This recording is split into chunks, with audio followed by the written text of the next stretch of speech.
ವಿಶ್ವಕರ್ಮದವರು ಮತ ಹಾಕಲ್ವಂತೆ, ಕಾಂಗ್ರೆಸ್ ಅವರ ಪ್ರಾಣ ಗೆಲ್ಲಲ್ವಂತೆ, ಅವರ ಅಪ್ಪನ ಆಣೆ ಕಾಂಗ್ರೆಸ್ ಗೆಲ್ಲೋದೇ ಇಲ್ಲ ಅಂತ ಹೇಳ್ತಾ ಇರುವುದು. ಬಂಡಾಯ ಅಭ್ಯರ್ಥಿಯೂ ಆಗ್ತಾರೆ, ಪಕ್ಷಾಂತರವನ್ನು ಮಾಡ್ತಾರಂತೆ.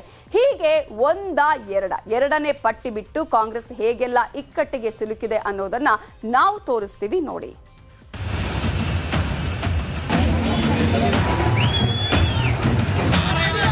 ವೈಎಸ್ವಿ ದತ್ತಾರನ್ನ ಜೆಡಿಎಸ್ನಿಂದ ಕಾಂಗ್ರೆಸ್ಗೆ ಕರ್ಕೊಂಡು ಬಂದ್ರು. ಈಗ ಕಾಂಗ್ರೆಸ್ ಟಿಕೆಟ್ ಆನಂದ್ಗೆ ಘೋಷಣೆಯಾಗಿದೆ. ಈಗ ದತ್ತಾ ಬೆಂಬಲಿಗರು ರೊಚ್ಚಿಗೆದ್ದಿದ್ದಾರೆ. ಗುಡ್ಡೇಹಳ್ಳಿ ಕೆಂಚಪ್ಪನ ಆಣೆ, ಕಡೂರಲ್ಲಿ ಕಾಂಗ್ರೆಸ್ ಸೋಲುತ್ತೆ, ದತ್ತಣ್ಣಂಗೆ ಟಿಕೆಟ್ ಕೊಡ್ಲಿಲ್ಲ ಅಂದ್ರೆ ಕಡೂರಲ್ಲಿ ಕಾಂಗ್ರೆಸ್ ಗೆಲ್ಲಲ್ಲ ಅಂದ್ರು. ಅಷ್ಟೇ ಅಲ್ಲ, 47,000 ಓಟು ದತ್ತಣ್ಣನ ಜೇಬಲ್ಲಿದ್ದು ಜೆಡಿಎಸ್ಗೆ ವಾಪಸ್ ಬನ್ನಿ ಅಂತ ಜೆಡಿಎಸ್ ಅಭ್ಯರ್ಥಿ ಧನಂಜಯ ಅವರೇ ಆಹ್ವಾನಿಸಿದ್ದಾರೆ. ಕಾಂಗ್ರೆಸ್ಸು ದತ್ತ ಅವರಿಗೆ ವಿಶ್ವಾಸ ದ್ರೋಹ ಬಗ್ದಿದೆ. ಅದೇ ರೀತಿ ದತ್ತಣ್ಣನವರನ್ನ ನಮ್ಮ ಜೆಡಿಎಸ್ ಬಂದರೆ ಸ್ವಾಗತಿಸ್ತೇವೆ, ಹೃದಯಪೂರ್ವಕವಾಗಿ ಸ್ವಾಗತಿಸಿ ಅವರಿಗೆ ಸೂಕ್ಷ್ಮವಾದ ಸ್ಥಾನಮಾನವನ್ನು ವರಿಷ್ಠರು ಕೊಡ್ತಾರೆ ಅನ್ನೋದು ನನಗೆ ನಂಬಿಕೆ ಇದೆ. ವಿಶ್ವಾಸ ದ್ರೋಹ ಬಗ್ದಿದೆ. ಕಾಂಗ್ರೆಸ್ ಇವಾಗ ಏನಾಗಿದೆ, ಕಾಂಗ್ರೆಸ್ ಇದು ಬಿ ಟೀಮ್ ಆಫ್ ಬಿಜೆಪಿ.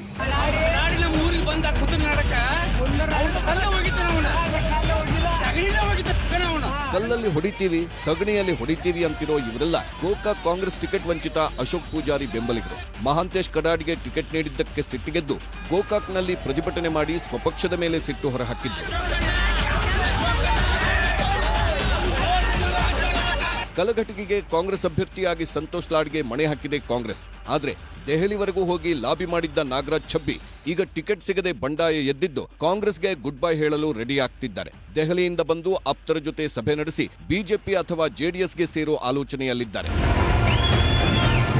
ಜೆಡಿಎಸ್ನಿಂದ ವಲಸೆ ಬಂದಿರೋ ಖ್ಯಾತ ಉದ್ಯಮಿ ಹಿರಿಯ ನಟ ದೊಡ್ಡಣ್ಣ ಅಳಿಯ ಕ್ಯಾಸಿನೋ ಕಿಂಗ್ ವೀರೇಂದ್ರಗೆ ಕಾಂಗ್ರೆಸ್ ಟಿಕೆಟ್ ಸಿಕ್ಕಿದೆ. ಚಿತ್ರದುರ್ಗಕ್ಕೆ ಬಂದ ವೀರೇಂದ್ರಗೆ ಭರ್ಜರಿ ಸ್ವಾಗತಾನೂ ಸಿಕ್ತು. ಆದ್ರೆ ಕೊಡ್ತಾರೆ ಅಂತ ಕಾಯ್ತಿದ್ದ ರಘು ಆಚಾರ್ ಈಗ ರೆಬೆಲ್ ಆಗಿದ್ದು, ಟ್ರೇಲರ್ ಇದು, ಪಿಕ್ಚರ್ ಬಾಕಿ ಹೇ. ಸಾಮಾಜಿಕ ನ್ಯಾಯ ಸಿಗದ ಪಕ್ಷ ಏಪ್ರಿಲ್ 17ಕ್ಕೆ ಬಂಡಾಯ ಅಭ್ಯರ್ಥಿಯಾಗಿ ಅರ್ಜಿ ಹಾಕ್ತೀನಿ ಅಂತ ಸಿಟ್ಟಾದ್ರು. 17ನೇ ತಾರೀಕು ನಾಮಿನೇಷನ್ ಮಾಡೋದಂತ ಸತ್ಯ, ನಾನು ಕಂಟೆಸ್ಟ್ ಮಾಡೋದು ಸತ್ಯ.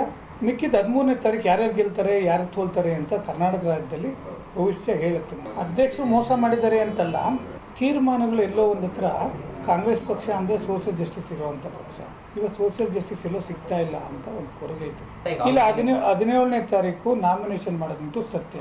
ಬಂಡಾಯ ಕಾಂಗ್ರೆಸ್ ಅಂತ ಮಾಡ್ತೀನೋ, ಇಂಡಿಪೆಂಡೆಂಟ್ ಮಾಡ್ತೀನೋ, ಬೇರೆ ಪಾರ್ಟಿಗೆ ಹೋಗ್ತೀನೋ, ನನ್ನ ಕಾರ್ಯಕರ್ತರು ನನ್ನ ಮತದಾರರು ಏನು ಹೇಳ್ತಾರೆ ಅದು ಕೇಳ್ತೀನಿ.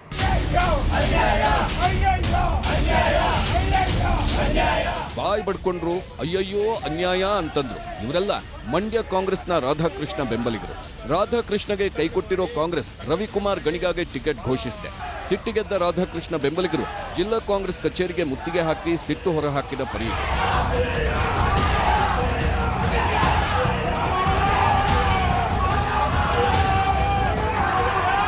ಕೊಪ್ಪಳ ಕಾಂಗ್ರೆಸ್ನಲ್ಲೂ ಎದ್ದಿದೆ ಬಂಡಾಯದ ಬಿಸಿ. ಸಿದ್ದರಾಮಯ್ಯ ಬೆಂಬಲಿಗ ಇಕ್ಬಾಲ್ ಅನ್ಸಾರಿಗೆ ಟಿಕೆಟ್ ಕೊಟ್ಟಿದ್ದಾರೆ. ಆದರೆ ಖರ್ಗೆ ಬೆಂಬಲಿಗ HR ಶ್ರೀನಾಥ್ಗೆ ಅನ್ಯಾಯ ಆಗಿದೆ ಅಂತ ಖರ್ಗೆ ಮೇಲೆ ಬೇಸರ ಹೊರಹಾಕಿದೆ. ಮುಂಚೆನೇ ಕಾಂಗ್ರೆಸ್ ಮನಿತನ ಒಂದು, ಬಟ್ ಇದು ಎಲ್ಲಿ ತಪ್ಪಾಯಿತು ಅನ್ನೋದು ನಮಗೂ ತಿಳಿತಾ ಇಲ್ಲ. ಎಲ್ಲೋ ಒಂದು ಕಡೆ ತಪ್ಪಾಗಿದೆ. ಇದು ಮತ್ತೆ ನಾನು ಮನವೊಲಿಸೋ ಪ್ರಯತ್ನ ಮಾಡ್ತೀನಿ. ಅಂದರೆ ನಾನು ಮುಂದೆ ಏನು ಮಾಡಬೇಕನ್ನೋದು ನಮ್ಮ ಫಾಲೋವರ್ಸ್. ಅದಕ್ಕೆ ನಾನು ಸ್ವಲ್ಪ ಅಸಮಾಧಾನ ಇದ್ದೀನಿ.